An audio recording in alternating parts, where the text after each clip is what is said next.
ladies and gentlemen, welcome back to Muscle Memory. This is episode number 5. I am your host, Sean.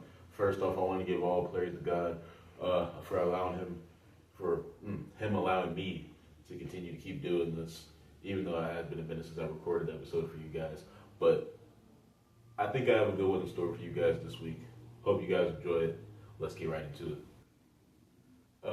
First things first, I just want to say how much I missed sitting down and recording these episodes. How much I missed sitting down, being able to just talk to you guys. How much I missed being able to say, welcome to the Muscle Memory Podcast. I know I have been gone for the last couple of weeks. You haven't been seeing much of anything on the Instagram or YouTube, nothing like that. And I want to apologize for that. I had some things going on in my personal life. Things that I'm not going to disclose here, obviously. But there was some things that I needed to focus on and get those situated before I did anything else. And now that those things are basically handled and dealt with, I'd like to say that we're back. I'd like to say that the Muscle Memory Podcast is back up and running. Obviously, we still don't have co-host Adam. One of these days we'll get him back. Hopefully soon. But he has his own things going on. So whenever the stars align and our schedules align, then we'll have him back here, open arms, just like he never left. But we're gonna switch it up this week. We're gonna talk about some pop culture that's going on in the world of wrestling, at least. Starting with John Cena finally turning heel after 20-something years. John Cena was heel for about, maybe 2 years of his career, in the beginning of his career, when he was the Doctor of Thugonomics. So from about 2003, 2004, maybe early 05. Honestly, I don't remember how long the run was, just because I wasn't alive during that time. But he just now recently turned Cena. Cena recently turned heel. This isn't the Doctor of Thugonomics. This isn't the prototype. This isn't any heel John Cena that we're used to seeing. This is what I would like to say, Peacemaker John Cena. You know, the same way that everybody says that Cody could be Homelander if he was to turn heel. If he ever turns heel, he would be like Homelander, which I could see.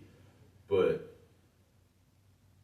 Cena turning heel and just the facial expressions and the aggression that he showed in that 5-minute segment of him beating up Cody, just holding the championship, his facial expressions reminded me very heavily of Peacemaker. And for those of you who don't know who Peacemaker is, he's a character in the DC universe. He was portrayed as a villain in Suicide Squad. He has his own show on HBO Max. I believe it's on HBO Max. I haven't watched it. I've heard good things about it though. But Peacemaker all around is a good character, and John Cena plays him very well. He plays bad guys very, very well. Clearly. But this is something that people have been asking for the longest time. I do think that it revitalized his career in a sense. Not like his career, but his wrestling career. Because for the last, 3 years that he's been coming back, he's just been enhancing the younger talent. The Solo Sikoas, the Austin Theories. Obviously, he lost to Roman for the Undisputed Championship. But I think at this point, with him being aligned with The Rock and him being corporate and basically selling his soul to where he can get that main event spot and do whatever it takes to get it, I think it's guaranteed that Cena gets his 17th world title, and it happens at WrestleMania. Now, does that trigger Cody Rhodes turning into a heel? Quite possibly it might. That might be the last straw. That might be the straw that breaks the camel's back. Obviously, Cody's been going through a lot of things since he became the world champion. Kevin Owens turning on him.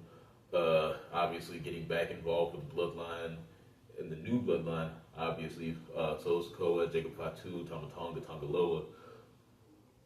Got involved with them. Had to bring back the old Bloodline. That caused a lot of issues with guys like Drew McIntyre, Kevin Owens, But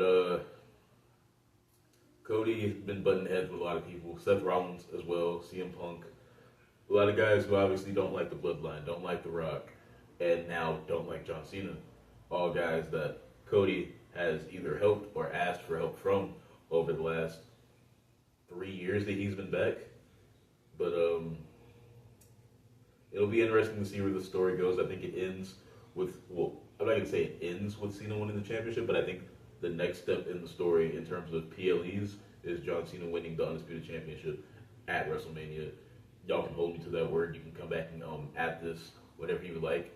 I say John Cena wins his 17th world title at WrestleMania. I don't think he stays heel for the rest of his retirement tour. I think he ends as a babyface. Somewhere in there, we might get Rock versus Cena again, or we may get Randy versus Cena. Because I do think that we are going to get Cena versus Randy one more time at least. And if Randy's not the one who takes the belt from him, to be completely honest, I don't know who else it would be. At least at this current moment. Maybe somewhere down the line, we get like a babyface Drew McIntyre, or we get a really hot CM Punk if he doesn't get his WrestleMania match, depending on how this goes. Or the favor that CM Punk still has from Paul Heyman is him being in that match at WrestleMania between Cena and Cody, and he gets that WrestleMania spot, and we might get CM Punk walking out of WrestleMania as the Undisputed Champion. Completely depends. But let's see what else we got going on. Io Sky is your new Women's World Champion after defeating Rhea Ripley. Very shocking that it happened on Raw. Now Rhea Ripley basically does not have a WrestleMania spot. It's very interesting to see where that goes. There's a good chance that might also be a triple threat between Io, Rhea, and Bianca for the Women's World Championship. There's also a chance that we could be getting a triple threat instead with Jade, Naomi, and Bianca, seeing as Jade attacked Naomi and basically revealed that Naomi was the attacker that put her through that car all those months ago. But I've been seeing some comments on posts saying, "Oh, maybe it's not saying that Naomi was the one that did it, but Jade was jealous of the fact that Naomi took her spot." I think it was the other way around, and Naomi was jealous of Jade and the fact that she was getting all the spotlight with Bianca and not her. So she got rid of Jade, won the tag titles with Bianca, and then they shared the spotlight together, which is what she probably wanted the whole time. She never wanted Jade there. She got tired of her presence because she was taking all the spotlight. I think Naomi got jealous, and that led to what happened. Either way, Jade versus Naomi is set to happen. At least I'm pretty sure it's set to happen at Mania. If it happens on a random episode of Raw, that would be kind of weird. I'm pretty sure that's a WrestleMania match. Jimmy Uso is getting a singles push, a well-deserved singles push, mind you. Ever since he's come back after the Bloodline kind of split up and did their own thing, Jimmy Uso's putting in great work. He's great on the mic. He's great in ring. In my opinion, he's better in ring and on mic than Jay. But obviously Jay is much more over with the crowd, with the whole Yeet movement and all that. So it makes sense why he got the spot for the World Championship, WrestleMania, and the Royal Rumble win, and the others, and the IC title win, and the tag goes with Cody. All the stuff that Jay's been doing since he left the Bloodline makes sense just because of how over he got with the Yeet movement. But it would be nice to see Big Jim win some gold this year as well. Even just the U.S. title, maybe an IC title run, maybe even another feud with his brother Jay. If Jay can get some more arsenals like added to his moveset outside of super kicks and spears, that would be fantastic. I'm not trying to diss Jay or anything, but his movesets and his matches are very predictable. The one match that he had with Gunther at Saturday Night's Main Event, obviously he lost it, but it was a decent match. But obviously it was still just the same Jey Uso movesets with super kicks, spears, splashes, etc., etc. But I'm interested to see how that Mania match turns out. I wouldn't be surprised if Jay walks out of Mania as world champ, but I feel like a lot of people aren't gonna like it. Just like a lot of people didn't like the fact that he won the Royal Rumble. But people wanted unpredictability. They got unpredictability. I don't think a lot of people were expecting Jey Uso to win the Royal Rumble, which he did. So unpredictability for you, and more unpredictability with Io Sky winning the Women's World Championship. Let's see what else we got. In terms of the new bloodline, which technically can't call themselves the bloodline anymore, they're just a faction at this point. There's some tension going on between Solo and Jacob. Obviously, Solo, once he lost to Cody, well, no, not when he lost to Cody, after he lost to Roman, after he lost to Ulufalo back to Roman in the Tribal Combat match on the premiere on Netflix for Raw, Solo took a little break. He disappeared off television for a while, and then Jacob and Tama were basically just running SmackDown in the tag division. Jacob got into it with Braun Strowman, basically ran through Braun, made him look crazy at Saturday Night's Main Event, basically battered him, took him out of action. I haven't seen Braun since. He might have been on TV recently. I don't know. I don't really watch the weekly product like that anymore. Not as much as I should, but I watch it enough to where I know what's going on currently. But yeah, Jacob's been running through people as normal. I feel like he kind of got screwed out of being number one contender for the U.S. Championship. Kind of tired of LA Knight being in there. Obviously, people want LA Knight to get the championship back. He was very over. I can't remember much that he did with the belt though, outside of taking it from Logan, who obviously was barely ever there to defend it, which was cool. But I think Jacob, as the United States champion, would have been like a monster run. Basically, it would have been something crazy. It would have been like when Umaga was Intercontinental champion and no one could take the strap off of him. It was basically impossible, and he lost off of basically getting jumped by Bobby Lashley. But yeah, LA Knight's number one contender for the U.S. Championship. Solo and Jacob having some kind of tension. Solo is now telling Jacob that he loves him instead of Jacob saying "I love you, Solo." It's now "I love you, Jacob," which is interesting. Which may lead to another split of a bloodline, which may lead to a Jacob Solo run, possibly Jacob turning on Solo and Jacob versus Solo at WrestleMania, depending on how the storyline goes. What else do we have? Recently. Trick Williams and Eddie Thorpe. I don't know why they haven't called Trick Williams up to the main roster yet. I don't think he needs to keep contending for the NXT Championship. He's very over with the crowd. I'd say he'd be a good fit on the main roster. If anything, if they don't have very much confidence in him performing well on the main roster, just pair him with Carmelo Hayes again and have them have another feud. Have them continue their feud that they had at NXT before Carmelo got called up, and let them continue that on SmackDown for a little bit and see how the crowd reacts to that.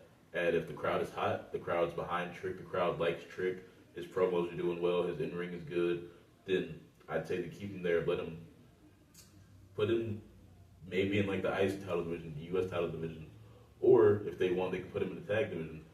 Turn Trick into a bad guy, put him and Melo together. If Melo don't Miz, which is Carmelo and Miz right now, if that team doesn't stick together, put Melo and Trick back together, but let Trick actually, do more than just be a mouthpiece. Let him actually work the way that he's been working for the last year in NXT. Obviously, being the NXT champion and all that, his great feud with Ilya Dragunov, they had some banger matches. Yeah, I don't know why Trick is still in NXT right now, but they're about to have a NXT Underground match, which for those of you who don't know is like Fight Pit, which was on Raw. Well, it was called Raw Underground back then as well, but it's a Fight Pit basically. So it's MMA rules, basically MMA rules. No rings, just a mat. Well, no, not rings. No ropes, just a mat. And they basically fight until someone either taps or they get knocked out. Basically, at that one time that Timothy Thatcher and Matt Riddle had a cage fight, like an MMA style cage fight on NXT that one time, back in the black and gold era, and Kurt Angle was the referee. And I believe Riddle got choked out, if I remember correctly. But they've been doing a lot of underground matches lately. Lola Vice versus Jada Parker, Shayna versus, I think, Lola Vice as well. And I don't remember what happened before that, but there's been a lot of underground matches recently. Mainly at NXT, don't really use them anywhere else, which I'm cool with. I don't think it's a bad concept. I just don't think it's something they should use as often as they do. I'd like to see NXT War Games again, because that was always great when that happened. Let's see. What else happened in NXT? Oh, Sean Spears is your new North American champion. After Tony D'Angelo basically blew his knee out. I don't know the whole context of the knee injury. I don't know if it was something that was getting worked the whole match, and it basically caught up to him at the end of the match when he tried to finish the match, and Sean Spears took advantage of that, or it's a legitimate knee injury and Tony might be out for a little bit. But either way, Sean Spears is now your new North American champion, which I think might be good for the title. If I remember correctly, Sean Spears is a good promo. He's very good in the ring. I know that for a fact. I believe he's a good promo. I haven't heard him on the mic in a while, but I'm pretty sure Sean Spears is a really good promo. Looking forward to see what he does with the title and his little faction. There's this new faction. It's like a repackaged version of Retribution or the Shield, and they're basically just beating people up backstage right now. They beat up Obafemi. They beat up Robert Stone. They basically just been beating up random people and saying no one is safe. They haven't had a match yet, I don't believe, but I'm not really intrigued until I see what they're actually going to do. The NXT TNA deal is going well, in my opinion.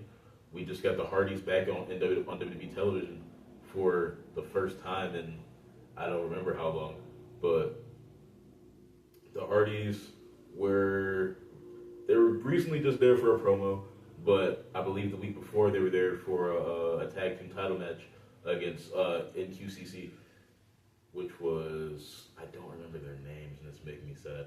Miles Born and what is his name? I don't remember his name. Miles Born and whatever his partner's name is. It's making me upset that I forgot his name because it was on the tip of my tongue. But if I remember it, I'll come back to it. But No Quarter Catch Crew versus the Hardys for the TNA World Tag Team Championships was a great match. It was announced that Fraxium will be going. It was announced that Fraxium will be going to TNA. They'll be at Sacrifice, I believe. If not, they'll just be on the regular TNA show, going against the Hardys for the TNA World Tag Team Championships, which is going to be cool, obviously. We have a lot of title versus title matches going on, title for title matches. I know at Roadblock, we have Stephanie Bricker versus Julia, NXT Women's Champion versus Women's North American Champion. Whoever wins that match will have both championships. It'll be like the time that Adam Cole and Keith Lee had a match, and the winner of that match was both NXT Champion and NXT North American Champion. Keith Lee obviously won the match, and he had to vacate the North American Championship, which sucked because he ended up dropping the NXT belt to Karrion Kross not too soon after, which really sucked. But it was cool nonetheless.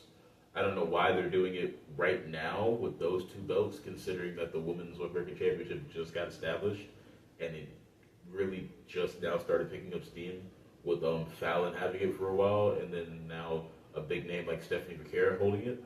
I don't know why they're trying to put it on one person with two belts. That's rather interesting to me. I hope it's not going to be like a unification thing, like they did with the NXT UK belts and the NXT belts when they had NXT 2.0, and then the NXT UK people came over with their championships and they had unification matches. I hope it doesn't turn into that, but if it does, rip to the NXT Women's North American Championship. It was having a good run, in my opinion. It'll just be cut short, which sucks, obviously.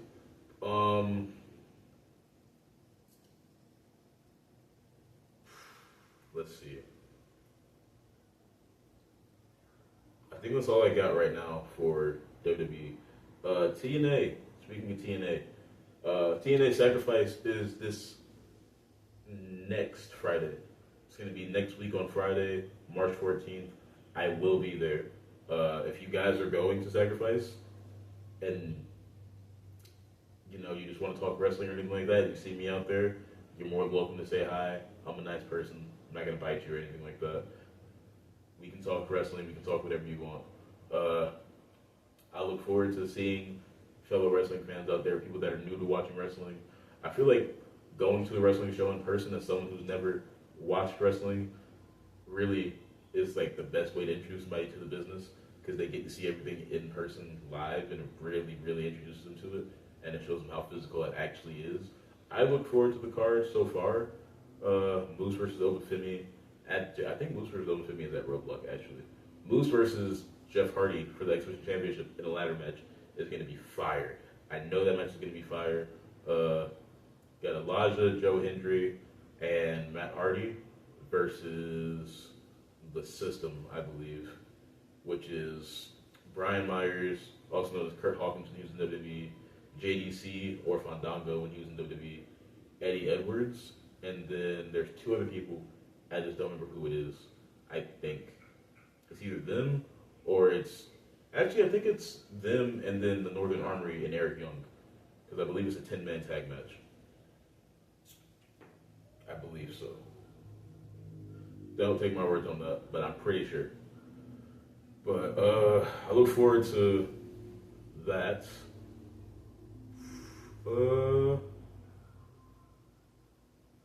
I think that's all I have right now for wrestling. So let's get on to our next topic.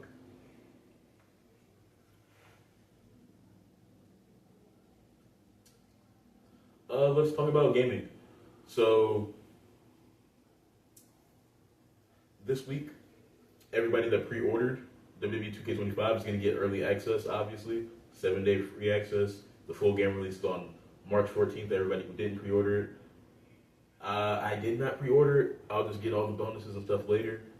So I'll be playing it on March 14th. Sadly, I gotta wait. It is what it is. I still look forward to the game.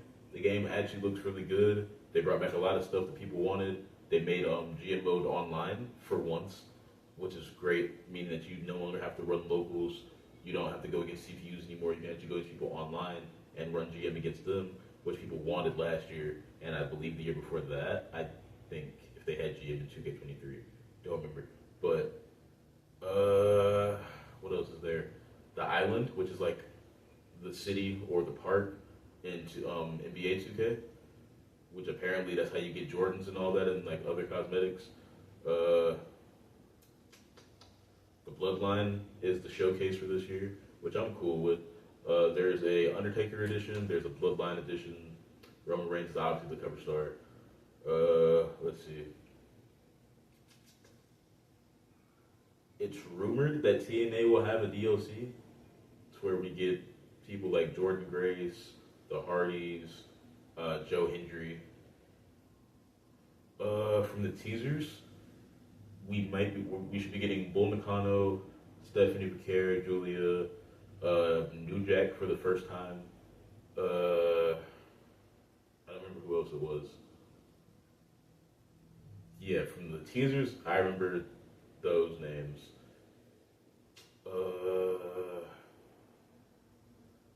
Intergender matches are a thing now. They brought those back. Chain wrestling is back. It was a mixed opinion. Some people love chain wrestling, some people hate it. I didn't really care for it. It was cool. Made the matches more realistic. I just look forward to getting my hands on a new wrestling game, obviously. I look forward to it every year. I look forward to getting my hands on it. I'm kind of sad that we didn't get the SmackDown versus Raw thing that was getting teased, but maybe next year. Maybe next year. But I look forward to playing the game when I finally do get my hands on it, and I will definitely be giving you guys a review on it. Next up, in terms of gaming, what else is there, really? I haven't really played much in terms of games recently. I've been playing Battlefield 2042. As a first-time Battlefield player, I was playing it with one of my friends. It's not a bad game, so it's actually really fun. And it is really competitive. It gets very competitive at times, which I enjoy. I enjoy competitive online games. I don't like games where you just get steamrolled or you steamroll the other team. It doesn't make the game fun. But all in all, it's a good game. I like the destruction and I like the chaos that happens. I might get irritated every now and then because I keep getting sniped, but it comes with it. And it is very realistic to, I believe, how actual warfare would be. So that's cool. All in all, pretty good game. I don't think I have anything else in terms of gaming. So let's go over to the fitness side of the podcast, and from there we'll probably wrap it up. As I'm recording this, it is Wednesday morning. I just did pull, so back and buys. It was well, back buys and forearms actually. It was actually a very good day for me in terms of lifting. It's been a good minute since I've actually had a good workout, just because I've been down with some kind of congestion. Probably because it's really cold out here right now, but it was really throwing off my workouts. I couldn't do as much as I wanted to just because I couldn't really breathe as much. But I'm recently just now starting to feel better. I'm starting to get my lifts back up. But today was a really good lift in my opinion. Back, buys, forearms. Back, obviously I did my lat pull downs. I did my rows. I did my rows with I did a seated cable row with a neutral grip.